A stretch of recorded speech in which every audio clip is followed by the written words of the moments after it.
Volume 4, Chapter 81, The Impact in Europe. Through a burgeoning press, book and periodical, reading clubs, and the reports of foreign soldiers who had served in the American War, Europe was swept with fervor for the revolutionary cause. Indeed, a widely read political press and the formation of a public opinion really began in this era under the impact of the American Revolution. France, Germany, Ireland, and the Netherlands were particularly taken by the Revolution and its inspiring example for the rest of the world. Under its impact, a political press developed in Germany and the Netherlands. In Ireland and the Netherlands, two countries with close personal and kinship ties to the American people, the revolutionary example of the Sons of Liberty and committees of correspondence inspired popular political clubs. In the lands of America's wartime allies, France and Holland, revolutionary sentiment could grow in a particularly favorable climate. Future French revolutionary leaders from Lafayette to Brissot de Warville were deeply inspired by the American example. France, as well as Ireland and Holland, learned about constitutional conventions, committees of public safety, test oaths, confiscation of emigre property, paper money, and price controls from the Americans. Ambassador Franklin was lionized in Paris, and an international intellectual debate was waged over the virtues of the various American constitutions by such leading liberals as John Adams and Jefferson in the United States, Turgot, Condorcet, Dupont de Nemours, Mirabeau, Abbé Mably, and Abbé Morellet in France, and Richard Price in England. In Holland, John Adams intrigued with the radical Republicans to join the war against the wishes of the pro-British Orange regime. Adams had close contact with the Dutch revolutionaries headed by J.D. van der Capellen Todt de Pol, the Reverend van der Kemp, and the bankers of Amsterdam. The Belgian Revolution of 1789 was greatly influenced by the American constitutions and state papers, and the Declaration of Independence by Flanders against Austrian rule in 1789 reproduced the language of the American Declaration.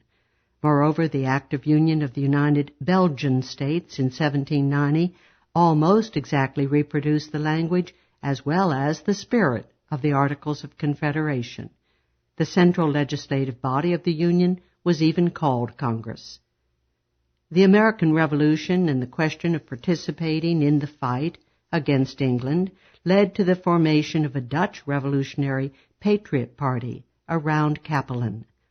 Capellen, in a notable pamphlet of 1781, an address to the Netherlands people, denounced the pro-British Orange oligarchy and bureaucracy, pointed to the example of an American government elected by the people, and, most importantly, called for the arming of the people, after the examples of America and Ireland. He also urged the formation of spontaneous grassroots citizens groups like the American committees and the English associations to put pressure upon the government. To follow the American example, he wrote, was to be ready, every man with his musket. Accordingly, the burghers of Utrecht and other towns began to arm, drill, organize free corps, and form national meetings and assemblies.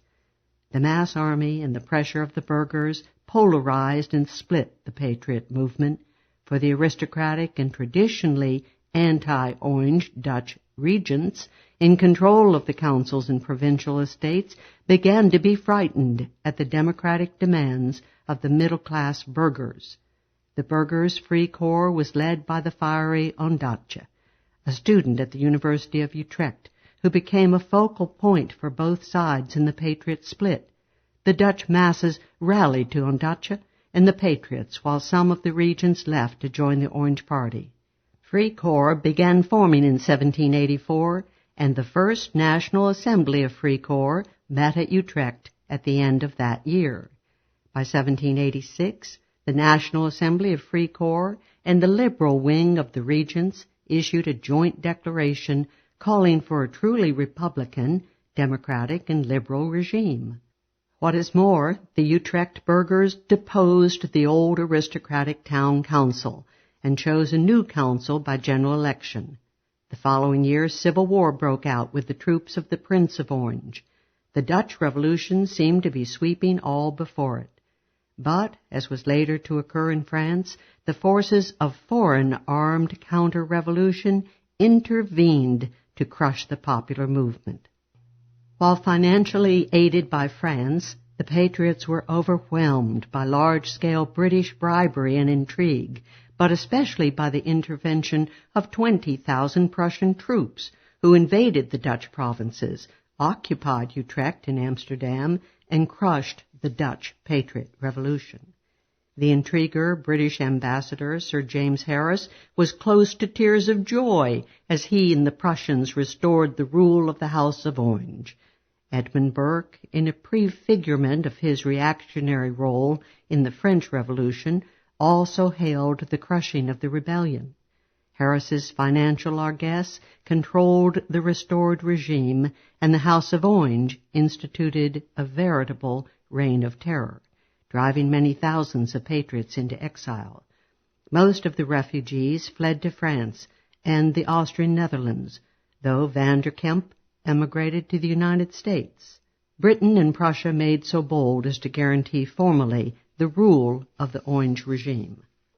Palmer rightly concludes that the Dutch Republic first lost its independence not to the Jacobins in 1795, but to the already well-developed forces of the European counter-revolution in 1787.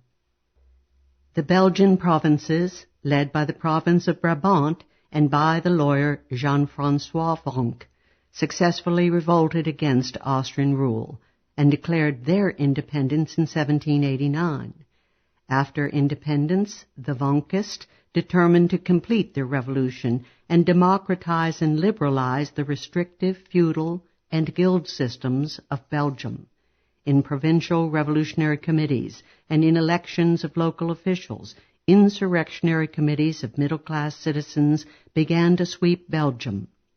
The Belgian aristocracy countered by forming an Estates General and adopting an Act of Union modeled, in its decentralization, on the Articles of Confederation, and insisting that the American model was only a national external revolution for independence. The liberals, led by the moderate Vonck, however, countered by citing the importance of the American state constitutions and the consequent liberalizing of each state. Thus both sides in the Belgian struggle relied on their varying interpretations of the true nature of the American Revolution. Finally, after various scuffles, the reactionary Estates Party won out in the spring of 1790, and hundreds of liberal leaders were forced to flee to France. A rightist reign of terror, launched by the Catholic clergy and its reactionary theoretician, Abbé Feller, broke out against the liberals, and one monk declared in a sermon that anyone meeting a Vonkist should kill him on sight. Masses of peasants, led by their priest, poured out into the towns to kill liberals. Hence, the return of Austrian rule in late 1790 was understandably greeted by the harassed Belgian liberals as almost a deliverance from the rule of the Belgian aristocracy. They then returned to Belgium bitterly anti-clerical and looking wistfully to revolutionary and anti-clerical France for their future model. The first of the 18th century European revolutions had occurred in the city of Geneva. The burghers, with Rousseau as their philosopher, tried to break through the tightly knit rule of the local aristocracy in 1767-68 and gained a few concessions. In 1781, the burghers again tried to democratize rule in Geneva. The Geneva aristocrats appealed to the powers that had presumed to impose and guarantee a tight aristocratic rule in Geneva in the Act of 1738, the cantons of Bern and Zurich and the Kingdom of France. Genevese aristocrat Michelet du Crest urged external intervention, in the cause of all legitimate governments and of all sovereigns, to crush the atrocious and unprovoked horrors of sedition. France, Bern, and Zurich promptly sent in troops and laid siege to Geneva and finally stormed it. The foreign powers, consulting with the town aristocracy, not only reinforced the pre-1781 aristocratic rule, but they even revoked the minor concessions of 1768. The banker Etienne Clavière, a burgher leader, fled from Geneva to Paris and there formed with Brissot de Warville a Gallo-American society to perpetuate the ideals of the American Revolution. Clavière was later Minister of Finance in the revolutionary Girondin government of France. Another particularly direct outgrowth of the American War was the upsurge of a revolutionary movement in Ireland. In response to John Paul Jones's raid on Belfast in the spring of 1778, upper and middle-class Irishmen, almost all Protestants, the submerged bulk of Roman Catholic peasantry had no voice in Irish political life, formed armed companies throughout Ireland. Designed originally for defense against invasion, these armed companies, the Irish Volunteers, remained in being to emulate the Americans and press for greater liberty in Ireland. Legal because of their ostensible purpose of common defense, the volunteers exchanged ideas and met in regional assemblies. Newspapers, pamphlets, grand juries, and county meetings agitated for liberal reforms against England, especially for the relaxing of British imperial trade restrictions, in order to ease the severe economic crisis caused by the embargo of Irish exports, especially linens, to the United States. Politically, the volunteers wanted home rule for the Irish, parliament and democratic reform of that aristocratic body itself. The pressure of the armed volunteers forced substantial concessions from the British, permitting some exports of Irish goods to the colonies.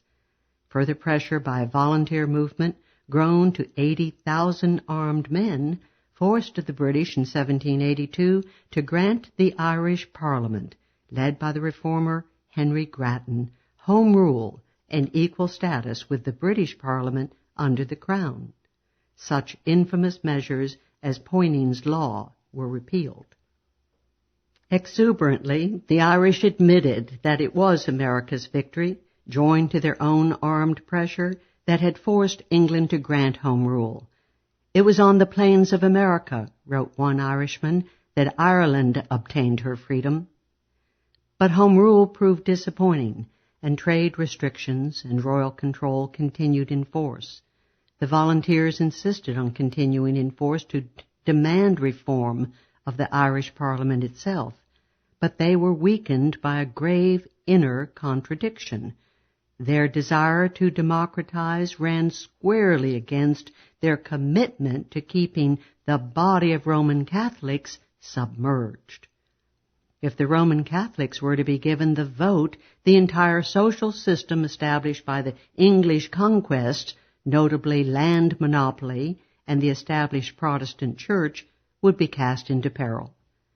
Discontent with the results of Home Rule swelled the ranks of the volunteers, who even began to admit Catholics into their ranks. In consequence, Grattan and the Irish Whigs, whose victory for Home Rule had rested on the volunteers, now denounced these people's troops as an anarchic menace. The volunteers pressed on to hold their first Grand National Convention, the world's first national convention, in late 1783. Their reform plan having been rejected by Parliament, the volunteer ranks grew further in the following year. Roman Catholics were increasingly welcomed, and the Irish radicals began to talk openly of revolution. In particular, the American example was increasingly held up as a model, and the reformers began to call for a national Congress in open imitation of revolutionary America. But the Attorney General suppressed the radical press and arrested the sympathetic Sheriff of Dublin. the volunteer movement soon faded away, largely because it never resolved its contradiction on Roman Catholic emancipation, and hence because it never had the courage to openly enlist the Roman Catholic masses on its side. Edmund Burke, significantly enough, staunchly favored the conservative side, the side of prescriptive custom. At the same time, he bitterly opposed English parliamentary reform. There he went to the logical conclusion of conservatism that any sharp change in government was simply anarchy. For to discredit the only form of government which we either possess or can project, what is this but to destroy all government? And this is anarchy. Thus, in 4 countries in Western Europe, armed liberal massed movements arose during the 1780s, inspired by the success of the American Revolution. In England, a feebler association movement collapsed with the division of the reform forces between Pitt and Fox. In 3 of these cases, Holland, Belgium, and Geneva, the movement proceeded to the point of revolution, but in each of them the revolution failed and was crushed by armed counter-revolution. By the end of the 1780s, the first liberal impetus had been crushed by a regnant counter-revolution that, in most of these cases, relied on armed foreign aid to help crush the revolutionary forces. Generally, it was Great Britain to whom the reactionaries looked for succor. This was true of the Dutch, of the Irish magnates, and of the Belgian right. And, of course, it had also been true of the American Tories before their expulsion. Everywhere, England began to emerge as the home, the nucleus of international armed counter-revolution. In reaction to England's role, the liberal and democratic forces in Europe, and for that matter in America, had begun to turn to France for aid and sustenance. France, England's ancient foe, played this role, interestingly enough, long before the French Revolution, aiding the left in America, Holland, and Ireland, and providing a haven for refugees of all of the lost revolutions. This was done not because of idealism, as its own role in crushing Genevan liberalism made evident, but to help even the score with Great Britain. And so, outside of America, the wave of liberal revolutions had failed abysmally. They failed basically because they were bourgeois rebellions that did not tap support among the peasant masses by mounting a total assault on the feudal land system. By failing to be truly revolutionary, the middle classes could not command mass support and left themselves vulnerable to armed force. As Palmer explains, the democratic movement failed everywhere before 1789 except in America. Moderate though it was, or seems in retrospect, it failed to obtain any concessions at all. All the efforts of English and Irish parliamentary reformers and of Dutch, Belgian, and Genevese Democrats had come to absolutely nothing. Indeed, matters were, if anything, worse, for the fear and vindictiveness of threatened oligarchies had been aroused.